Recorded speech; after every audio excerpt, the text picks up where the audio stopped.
ஏங்க அவங்கள்ட்ட பேசணும்னு சொன்னேன். அதுக்குன்னு கூட்டிட்டு வர இடமா இது? வேற இடமே இல்லையா உங்களுக்கு? முக்கியமான விஷயம் பேசணும்னு சொன்னேன். இடமா முக்கியம், வந்ததை சொல்லு. தம்பிக்கு நிச்சயம் வச்சாச்சு. இனி கல்யாணத்துக்கு நம்ம தானங்க செய்முறை செய்யணும். ஓஹோ, நீ தனியா பேசன்னு சொல்லும் போதே நினைச்சேன்டி அவன் என்ன மரியாதை கொடுத்துட்டான்னு சொல்லிட்டு நீ செய்முறை செய்யணும்னு சொல்ற. ஏங்க இன்னமும் நீங்க அதை மனசுல வச்சுக்கிட்டு இருக்கீங்க? அப்பா இல்லாத பையங்க, அம்மாவா அப்பாவா இருந்து நம்ம தாங்க அவனுக்கு எல்லாமே செய்யணும். அவனை பத்தி நீ பேசுன ஒரு வார்த்தை கூட என்கிட்ட பேசாத. எப்பயாவது மச்சான்னு சொல்லி ஒரு மரியாதை கொடுத்துருக்கானா? அக்கா உனக்கு தெரியும், வீட்டுக்கு போன வீட்டுல இல்ல, இங்க என்ன பண்றீங்க?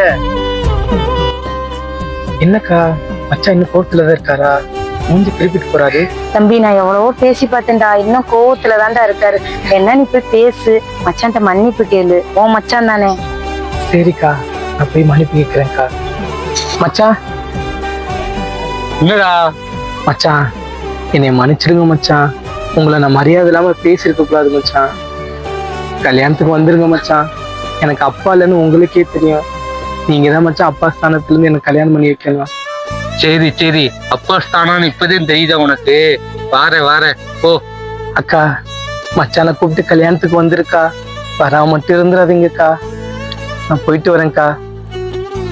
ஏங்க புள்ள மனசு எவ்வளவு கஷ்டப்பட்டு இருந்தா அவன் வந்து உங்கள்ட்ட மன்னிப்பு கேட்டு போயிருப்பான். நீங்க சந்தோஷமா சரிடா நான் வர்றேன்டா அப்படின்னு நீங்க சொல்லியிருக்கலாம்ல.